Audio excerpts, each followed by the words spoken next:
કરજણ તાલુકામાં આવેલ મોજે ગામ સીમડીના રહીશો ગેરકાયદેસર રીતે દારૂનું વેચાણ બંધ કરવાના બાબતે રજૂઆત કરવા પહોંચ્યા હતા।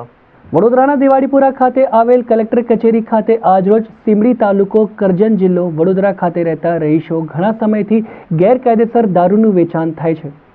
વારંવાર ગ્રામજનોએ રજૂઆત કરવા છતાંય કોઈ પણ જાતનો નિકાલ નહીં થતા આજરોજ કલેક્ટર કચેરી ખાતે આરએસીને આવેદનપત્ર આપવામાં આવ્યું હતું કે સીમડી ગામમાં લેડીઝ તથા પુરુષો તેમ બંને મળીને 4 જણા અલગ અલગ દેશી દારૂનો ધંધો કરે છે। ગામ લોકોના જણાવ્યા અનુસાર ઘણા બધા પરિવારો ઘેરવિખેર થઈ ગયા છે, ઘણા બધાના મોત પણ થયા છે।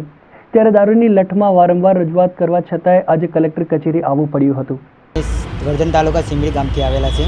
અમે દારૂની રજૂઆત લઈને આવેલા છે, જેથી અમારા ગામમાં ખૂબ જ દારૂ વેચાઈ રહ્યો છે।